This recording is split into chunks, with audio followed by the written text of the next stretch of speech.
On today's episode of the Cryptoverse, I record this episode in a studio made out of hotel pillows, and how two new sidechain proposals could change Bitcoin's DNA.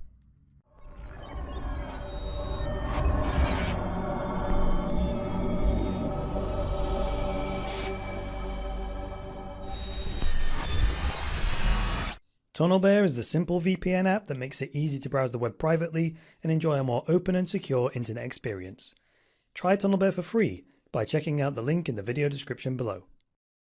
Hi there guys, and welcome to the latest episode of the Cryptoverse, your regular dose of news and commentary on Bitcoin, cryptocurrencies, and blockchains. I am your host, Chris Coney. So let's get into today's news. Just before we get into the Cryptoverse for today, if the audio sounds a little bit off today, it's because I'm in Amsterdam, recording this from my hotel room at Steamfest. So you know I'm a big fan of Steam and the steemit.com social network. I actually post every episode of the Cryptoverse on there.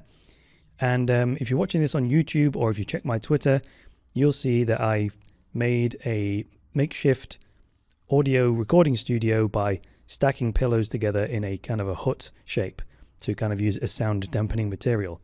And I've spent the last hour running audio experiments to try and get the best sound quality that I can. The biggest problem is this room is all hard walls, which is not great for recording. So hopefully it's to my normal standard. I apologize if it's not, but when I get back, we'll be back in the normal studio. So check out Steamfest and let's get into the article for today. So today we turn to Coindesk. This is Coindesk.com. And this article is entitled, How Two New Sidechain Proposals Could Change Bitcoin's DNA. So let's see what this article's got to say for itself. It says a long-proposed Bitcoin feature called Sidechains could soon take a big step forward thanks to a pair of proposals. Okay, a slight refinement there. Sidechains aren't exactly a feature of Bitcoin.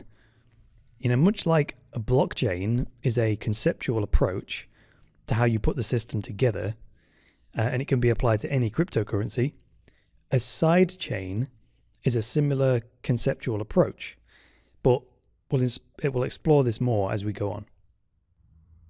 So the article goes on to say that sidechains make it easier to add new features to Bitcoin, something that has proven difficult in the past due to Bitcoin's design. Again, this isn't something exclusive to Bitcoin. Theoretically, any blockchain could act as a side chain for any other blockchain. In practice, though, especially where we're at now, creating side chains for Bitcoin is the biggest opportunity, no doubt about it. So a side chain is also a way of extending the features of a particular blockchain without making any changes to its code. Now, when I say it like that, it sounds impossible, but I think of it like one blockchain is simply providing its specialist services to another blockchain, perhaps one that can't perform that particular function. I mean, this happens in business in the real world all the time. And considering you can think of many of these cryptocurrencies as decentralized autonomous organizations, doesn't it make sense for them to make use of these well-established business practices? I certainly think so. So let's move on to the next bit I've highlighted here in yellow. It talks about two approaches. This is the heading, two approaches. It says, in a transfer between sidechains, Bitcoins are sent from one blockchain to another. Or that's at least what it looks like. But in reality, Bitcoins from one chain, say on Bitcoin, so they're locked away on the main Bitcoin blockchain while they're simultaneously unlocked on the sidechain that they are being, quote, transferred to. Another way I personally think about this is to imagine that we were using gold coins in all of our transactions. And then imagine that I deposit 5 gold coins in a bank, and the bank gives me a certificate that allows me to redeem those gold coins when I bring them the certificate. So now I have a single piece of paper that I can send to the other side of the country if I want to, simply by putting that piece of paper in an envelope and putting a stamp on it. Relatively inexpensive, isn't it? Now, my gold coins have effectively developed a new feature. and without the gold coins having to be changed in any way. I've simply just locked them away and used a representation of them, which has better features. And then, of course, when you receive the gold certificate in the post or in the mail, you could unlock the gold coins and take them out of the bank. So you get the conceptual idea, right? In my example just now, the postal service would effectively be the sidechain. It's the sidechain which I take advantage of by locking my gold coins away. Now, the biggest problem with this, of course, is that gold coins are now in a centralized vault that could either be robbed by criminals or even stolen by the bank itself. Now, in the world of blockchains, however, we lock up the bitcoins, but they're locked away in a digital vault that only we have access to. And this is what we were talking about on Wednesday in the episode when I was talking about the Rootstock network. Now, assuming the software works as it's supposed to, you have a system like my gold coins example, except it's secure and it's trustless.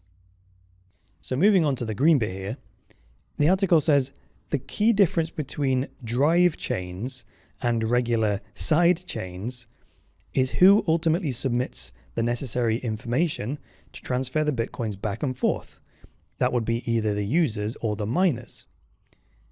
And then there's a quote from this guy, Sergio Lerner, that says, quote, Bitcoin miners observe the state of the sidechain, and when they receive a command from the sidechain, having proven consent, they execute a coordinated protocol to make sure that they all agree on the authenticity of that command. And if they agree, they will make a payment using the unlocked funds, or the locked funds rather. So just in case we needed even more technical terminology, we now have to contend with not only side chains as the term, but also drive chains. But regarding this part of the article, this to me, this second part that I talked about, is the essence of a smart contract. In the example that we just talked about, the side chain that the article is referring to could very much be a rootstock smart contract that executes, telling the Bitcoin miners what to do.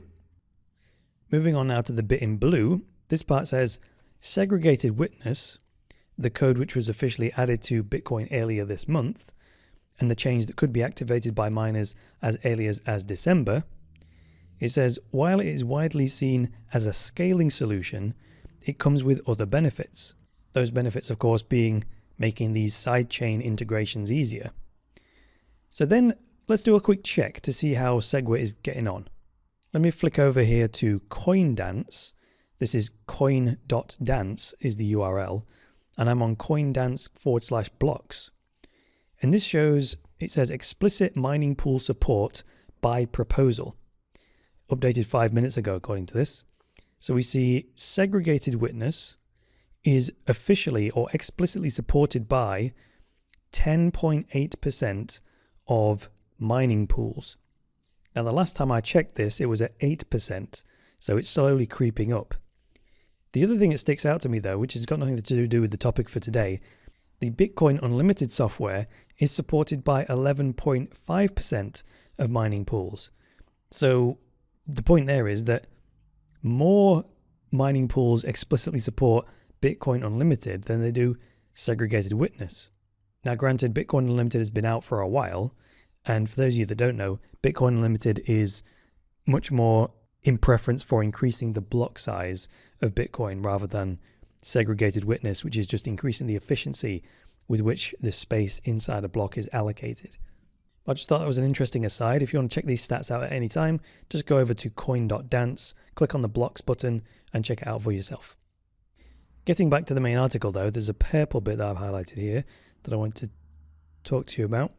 Yeah, this bit says, besides these specific criticisms, there's plenty of skepticism to go around to every sidechain project, while accompanying discussions about the security of each one. Some long-standing criticisms boil down to whether or not sidechains are viable at all. And well, that's always good to know. I often promote the benefits of keeping an open mind and being willing to be wrong about even your most deeply held beliefs. And to finish off, here's a quote from a Bitcoin security consultant. It's this Sergio Lerner again. And he says, quote, the main discussion relates to the effect of putting more power in the hands of the miners, and what are the long-term consequences. More specifically, the question is, what would happen if a Bitcoin sidechain grows so popular that miners, both on a Bitcoin and the popular sidechain, need to run higher-end computers, outperforming solo miners? I'm not really clear on what he means by outcompeting solo miners. I thought that had already happened personally. In any case, the article ends by saying, quote, "We're very enthusiastic that this could happen as soon as 2017. So thanks for joining me today, guys. If you liked this episode, hit the like button. If you disliked it, hit the dislike button. Please leave me a comment below with some feedback and get subscribed. Or even consider supporting me directly by going to cryptoversity.com/podcast and sending me a Bitcoin tip to the address on that page. If you would like to support me without actually spending any money, then click on the Steam It logo. Vote for this episode on the Steam network. That will get me some cryptocurrency without you having to spend a penny. If you would like something physical, then head over to the Cryptoversity store, where you'll be able to buy yourself a t-shirt with the Cryptoversity branding on it. That kind of thing helps me out a lot. Or if you'd like more structured information on Bitcoin, cryptocurrencies and blockchains, head over to the courses section and find yourself an online course. But that's all for today. I will be back with you on Monday with another episode of the Cryptoverse. And until then, it's me, Chris Coney, saying bye for now.